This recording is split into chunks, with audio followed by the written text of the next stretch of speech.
Hello, authors, book lovers, and storytellers. Welcome to another Reader's Magnet featured author interview. My name is Mark, and I'll be your host for this session. Joining me today is one of the Reader's Magnet featured authors that is here with us to tell us more about her journey as an author and her books titled Mizzy, You Are Never Alone, Volume 2, and How to Be Entrenched with the Son of God. We have the author, Margie Greene-Moss. Margie, how are you today? I am well. How are you? I'm doing great and happy to see you today, Margie. We are really excited to have this session with you and can't really wait to know more about your books. But before we do that, Margie, can you please introduce yourself first? Sure. Hello, everybody. I'm Margie Greene-Moss. I'm also known as Grandma Margie on some of the venues of the internet, but I'm here today to talk about Mizzy, You're Never Alone. And I was a nurse at the VA administration for many years. I Mm-hmm. was a nurse manager. I was an MDS coordinator, CPR Mm-hmm. instructor, and I did a lot of teaching. And when you do a lot of teaching, you do a lot of writing. So Right. I've been writing for a while. And most people know that the medical field requires a lot of documentation. Mm-hmm. So whatever I did, I had to write. So I'm pretty much accustomed to writing. Right. But but but in that time of being at the VA, I was living a life that was full of domestic violence, and Mm-hmm. so that's what I usually write about, and that's what I usually document to young people now: domestic violence and how to recognize it. Oh wow. Is this how Mizzy is all about, Margie? Yes, it is. Oh Not wow. all about, but Mizzy was abused, domestically abused. And so, Oh. yes, this is involved in Mizzy, You're Never Alone. Well, I really love books that has certain causes, Margie, and this book is actually, raising awareness of domestic violence and things like that that needs to be, let's say, taken care of. Yes, And I love that Mizzy is actually talking more about this, and this is actually based from your experience what was that, a nurse that usually documents things, and you put this as your, let's say, your strength to write a book and use it as reference of the experiences and put it in a book. And you actually came up with something that actually matters to the society, Margie, and I love that. So yeah, given that you have this type of book, Mizzy, um what actually, let's say, inspired you to write this one, Margie? Is there like someone that inspired you to do this, or an author that gave you inspiration to do it?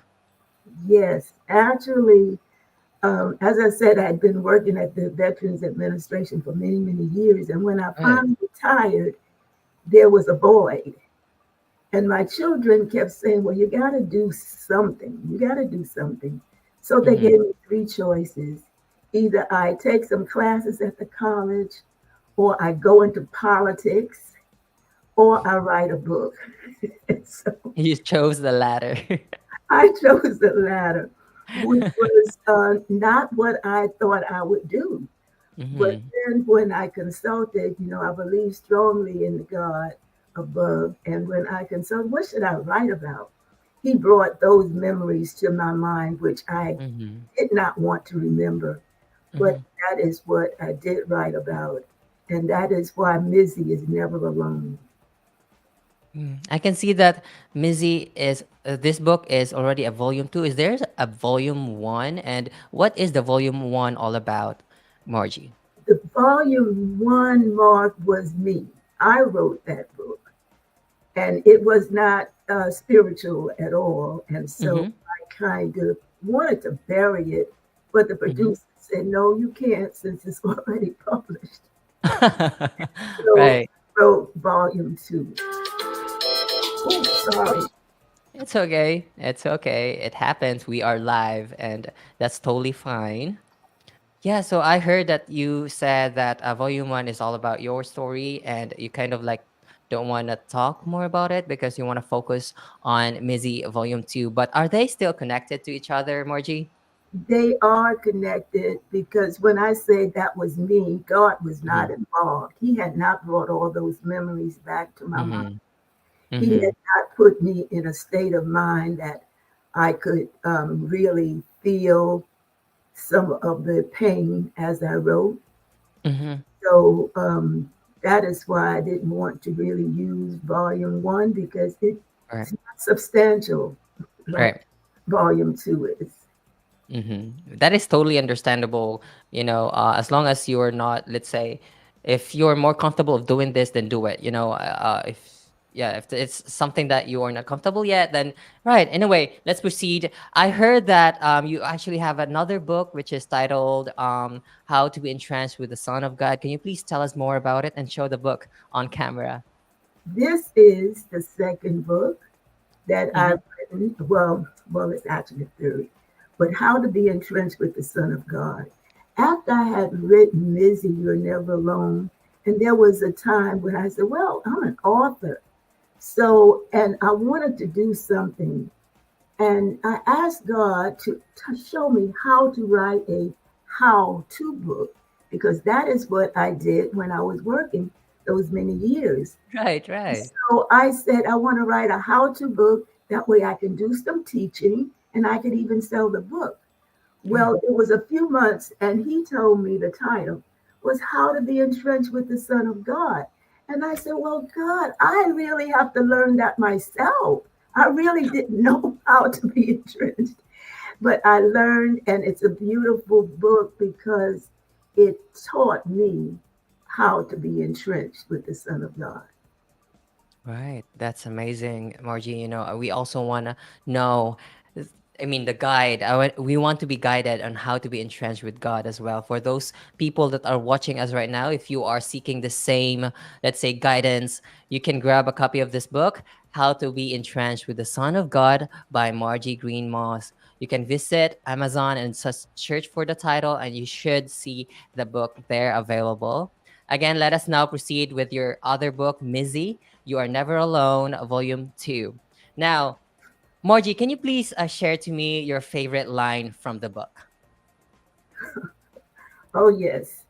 My favorite line was is on page 92, Mm-hmm. and Tell us more about it. and it's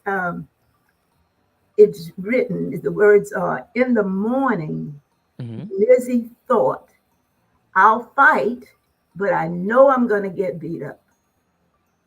And that was a time when I was a young girl. I was still in middle school, as you call it here. And my mother refused to go to school with me. I had gotten beaten up on that Sunday, which was Oh. the Sunday after Easter. Mm-hmm. I'll never forget it because I had on my Easter suit again. And Mm-hmm. so she said, well, I'm not going to school with you, and you will go to school. And I said, well, they're going to beat me up. They're going to beat me.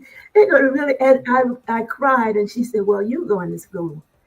And that was the line I told her. I says, I'll go, I'll fight, but I know they're going to beat me up.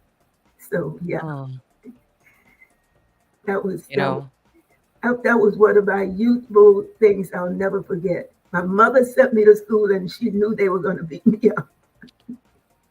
oh my God, I'm kind of speechless, Margie, because somehow I can relate to that type of experience.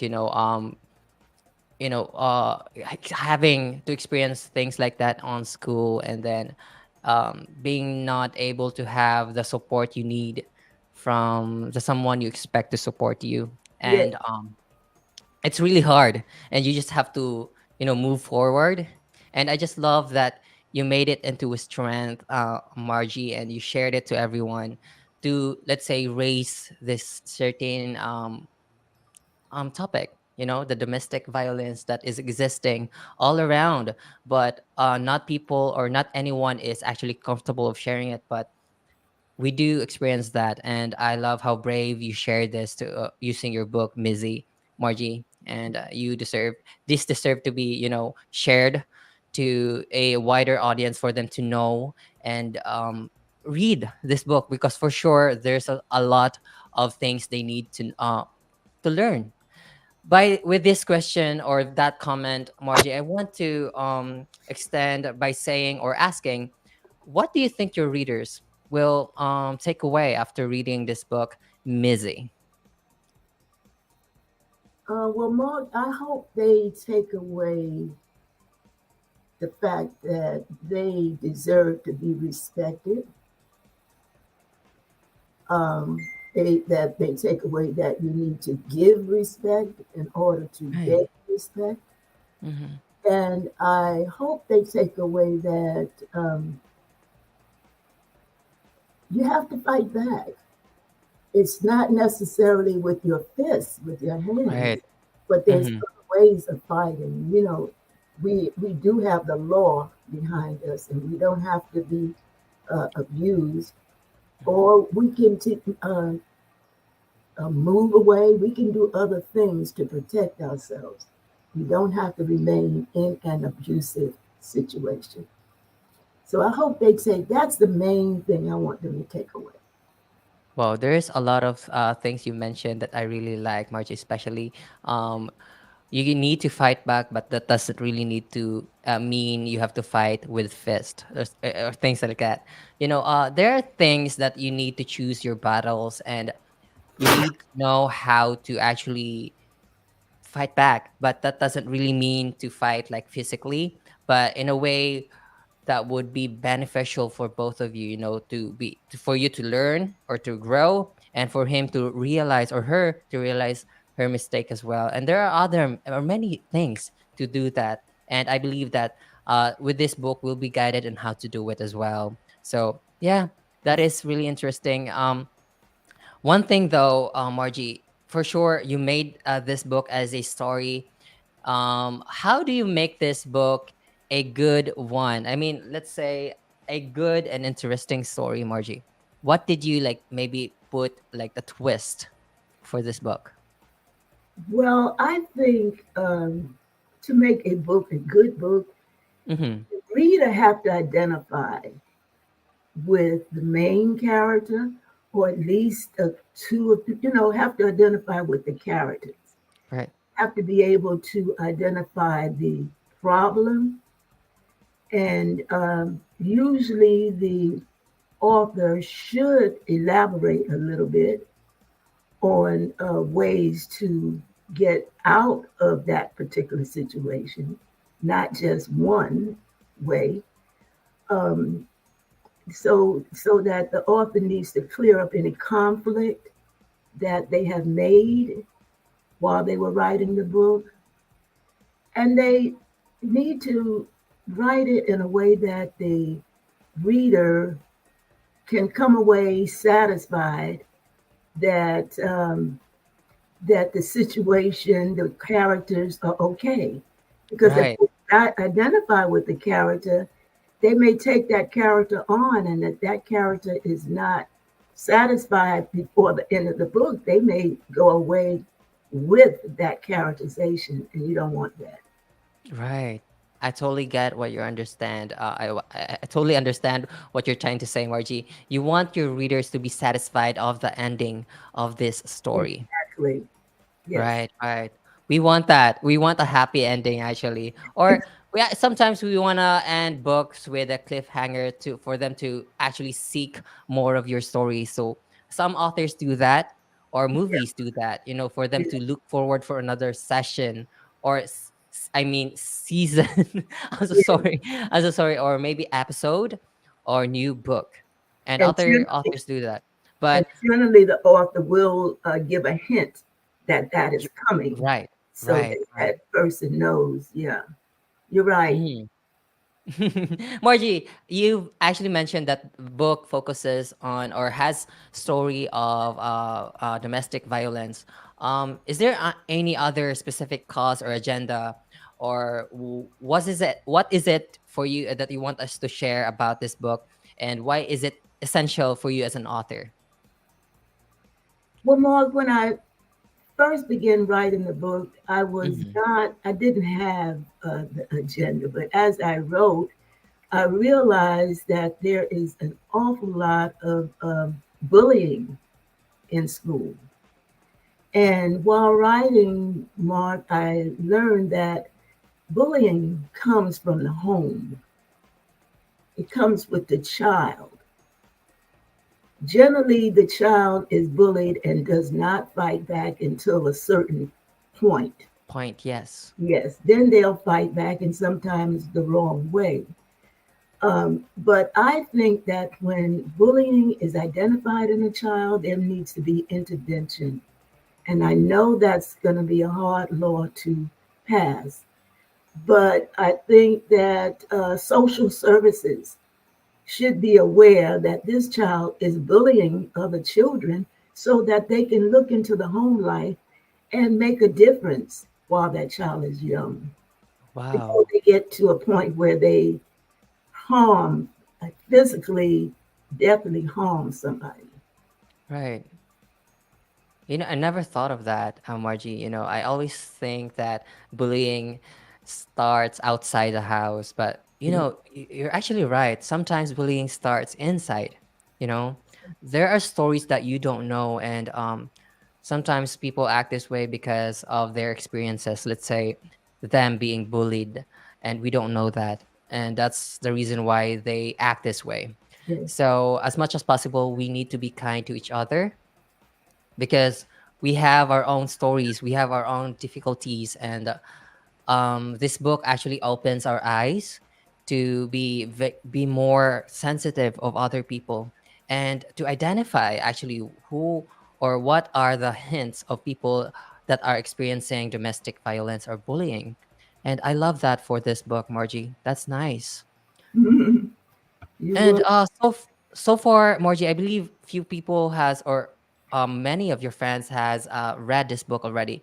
So far, what type of comment do you find most gratifying and surprising when they read your book? Well, I laugh because there's been so many different responses. First, I didn't know you could write. There. Yes, I could write. Another lady who had was familiar with the area that I was writing about. I was writing about the Brooklyn, Mm-hmm. New York, and the Bronx, New York. She said, "Oh, I know where that is. Yeah, I used to live not too far from there." And some of the landmarks that I mentioned, she caught on to. So that was very nice. And then the other ones, a lot of other people who were on my staff at work for so many years had no idea how I was leaving the abuse at home and coming Mm-hmm. to work and not feeling bad about coming to work because mainly it was relief a lot of times. So that is Wow. some of the things that I learned that people picked up from my reading, from my Now writing. that is Sorry. actually, yeah, that's actually the most fulfilling part of being an author, Margie. Receiving comments from people that have read your book is actually very, let's say, satisfying to hear, especially if they like the book. And yeah, I think that's it for today's session, Margie. One last question though. Um, what advice do you want to share to those people that are experiencing bullying today?